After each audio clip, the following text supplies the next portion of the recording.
相信對靈性有興趣嘅你呢，其實已經 follow 過好多身心靈嘅 channel， 甚至乎呢，為咗去幫助你嘅修行，可能你都會 research 過唔同嘅靈性課程啦。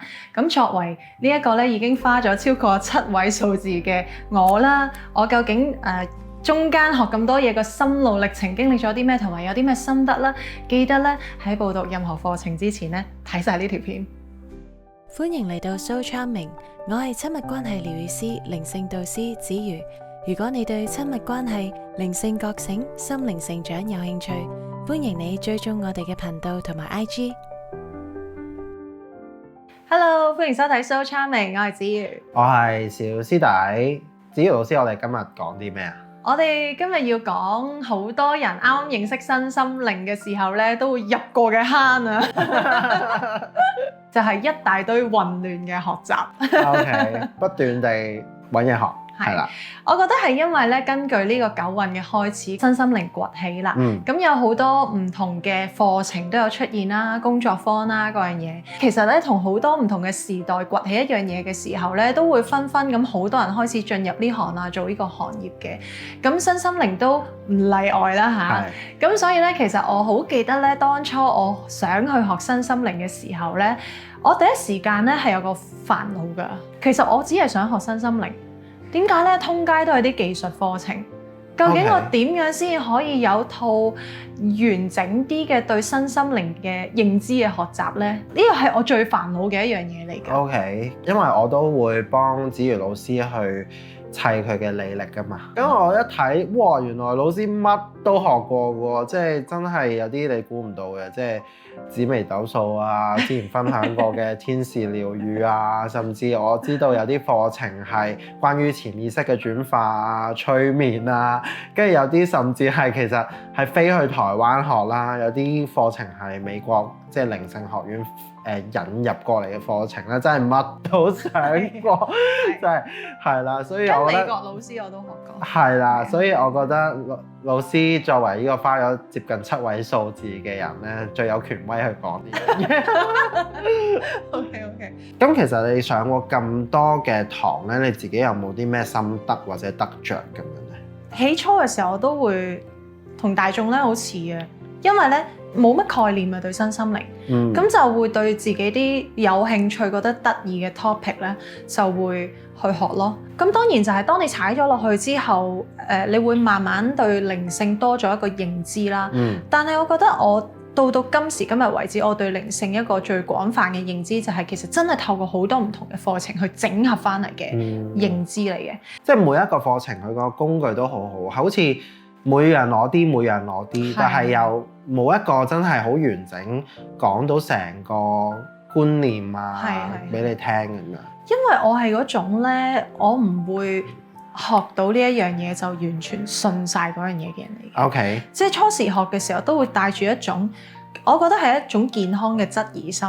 我會去實證，其實我做呢一樣嘢係咪真係有所改變嘅咧？定係自己心理作用嘅咧？咁當然，其實我就係喺呢一個尋覓靈性嘅過程發生過一次又一次 N 次咁多次嗰啲，你唔能夠用常理邏輯解釋到嘅事件，所以先至驅使到我越嚟越深信呢件事咯。OK， 咁有咩心得啊？我覺得如果你真係要去揀課程學咧，你一定要識得去區分教你嘅老師，其實佢做到咗未啦自己？因為等於咧，其實學術有好多啊，我哋打開個 IG， 打開個 YouTube 都大把嘢學到，但係你學到嘅嘢係咪真係一種能量嘅共振，會共振到你，令到你有所領悟、有所啟發呢？我覺得原來唔係個個課程都得咯。呢個就係好關係於教你嗰個人，其實佢活出咗未？呢個係非常重要嘅。你問我。如果唔係你學到嗰堆嘢咧，就好似一個書本嘅知識咁，你只係一個知道嘅層面啦。因為教學咧唔係一個知識嘅傳承嚟嘅，係一個能量嘅共振嚟嘅。另外一樣嘢咧，我覺得其實你跟你嘅直覺，你對邊一樣嘢有興趣去學都冇問題，但係你一定要帶住一個健康嘅質疑心去學，因為咧老師同學生嘅身份咧，你會好容易唔知點解就相信咗一個權威。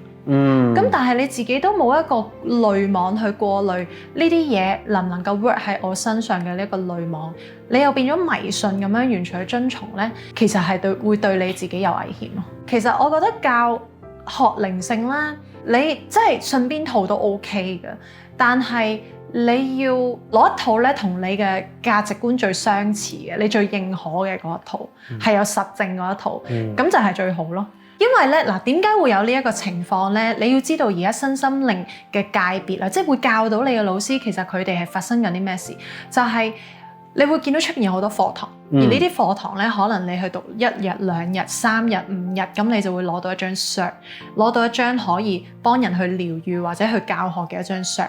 咁究竟有冇真係一個好系統化嘅考核，或者係有一個時間長度嘅一個修行歷程，去帶到一啲信息出嚟，定係佢純粹就係知道到技術點樣用咧？係啦，你想象下，譬如你而家咧去整指甲，咁啊啱啱咧有一個修甲師咧，佢就啱啱學完嗰個修甲嘅技術。咁一個有經驗嘅人同你修甲，同一個冇經驗嘅人同你去修甲，其實係兩樣嘢嚟㗎嘛。咁如果你嗰個指甲可能係有啲特別嘅形狀嘅，可能佢唔夠經驗，其實佢就唔知點樣去幫你做咯。係啦，所以經驗值咧其實都真係好重要。而我所覺得喺呢一行最重要嘅經驗值咧，唔係話你喺呢一個行業浸咗幾多年，學咗幾多嘢，而係你有一個教你嘅人，佢自己有冇進入佢人生嘅修煉入邊咯？佢有冇去愛自己？有冇去相信自己？有冇時時去滋養自己？不斷每一日係去向內檢閱啊，去升級嘅，去連結內在自己嘅神性嘅，呢個先係最重要咯。如果教你嘅老師佢喺外邊有好多嘅歌舌啊，又或者係好多人對佢評頭品足啊，佢裏邊有好多憤怒嘅能量啊、怨恨嘅能量啊，其實就係冇修行咯。老師你學緊嘅過程，其實當初有冇諗過自己會最後成為一個老師咧？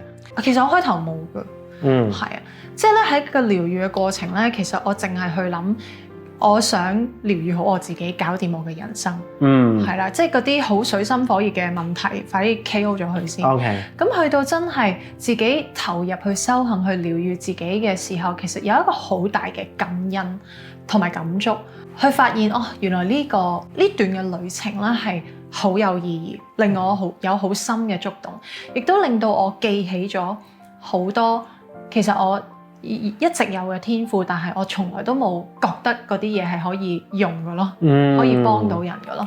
咁所以一開頭我去到已經我搞掂咗我自己嘅過程咧，其實我第一時間我有去諗，我想去做一個療癒師。OK，係啦，咁於是我就開始咗啦。咁我係一個諗到就做嘅人嚟㗎嘛，係行動力非常之高嘅一個人。咁嗰陣時我開始嘅時候，你都好突然㗎，係咪？因為你係見證住所有嘢嘅發生㗎嘛。咁跟住到做得又越嚟越好喎，咁然之後先至開始去做線上嘅嘢啦。跟住咧，其實我係真係純粹係諗住做一個療癒師就完㗎啦。係啊，但係直到咧有一次我係因為我有自己內修㗎嘛，咁我定期會通靈啊，同我內在嘅神性去溝通啦。咁就突然間咧收到一個訊息咧，就叫我去寫一套課程。咁就係嗰陣時咧，我先至第一次知道我去做導師，即係有啲驚訝嘅。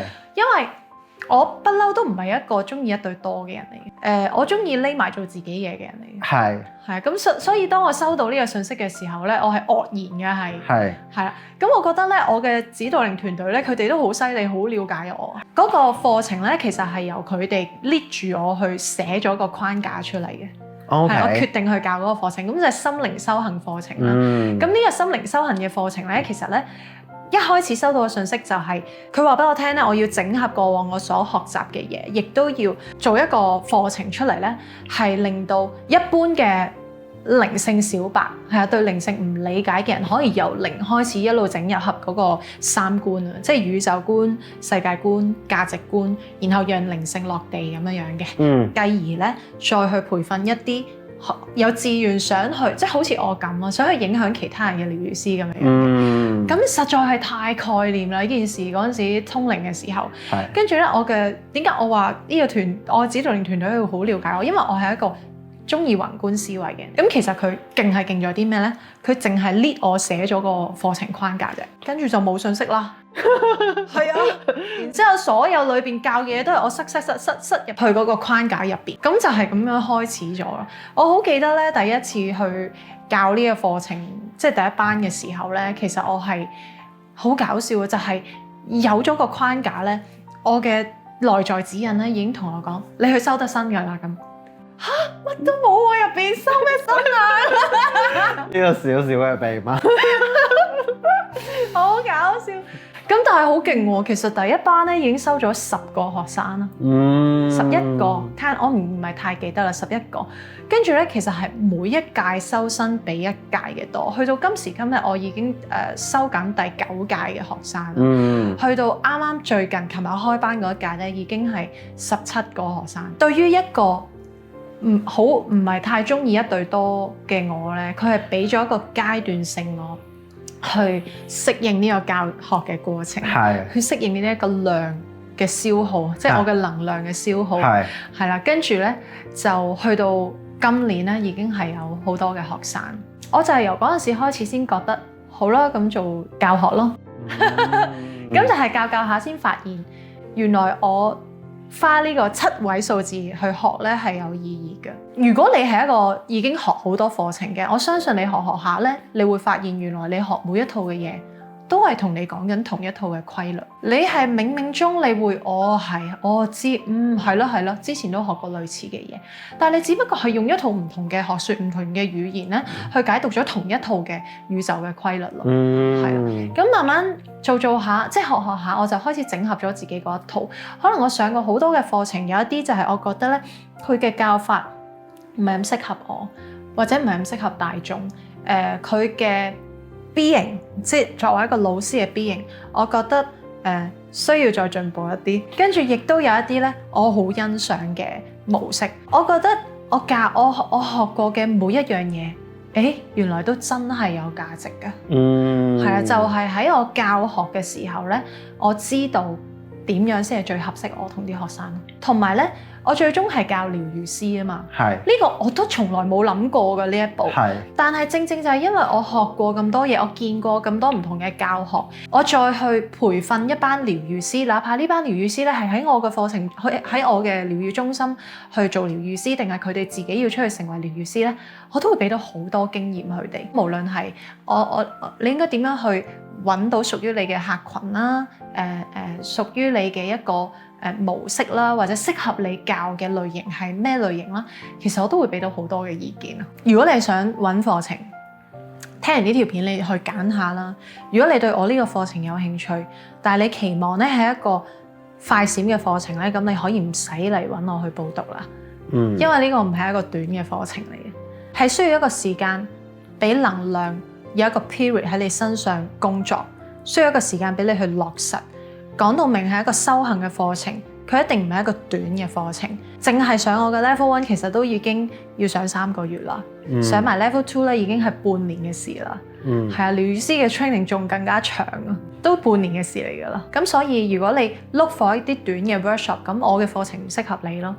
但係如果你真係好認真想去修行你嘅人生，獲得一個喜悅嘅、幸福嘅、活出你自己嘅，咁就適合你。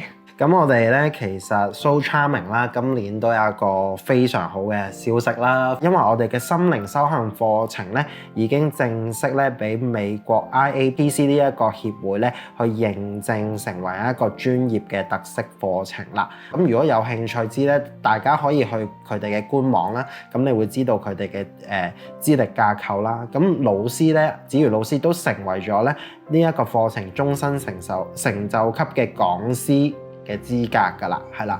咁如果大家真係想有一個咧好完整嘅系統去修行自己啦，或者學習身心靈嘅知識咧，都歡迎咧嚟到參加我哋嘅心靈修行課啊！咁絕對咧係一個讓你人生有一個唔同嘅一個課程啦。如果有興趣，可以去到我哋 So Charming 嘅 IG 啦 ，So Charming Doc 子瑜揾翻我小師弟啦，咁啊了解更多嘅。咁我哋今集嘅時間就差唔多啦，下集再見啦，拜拜。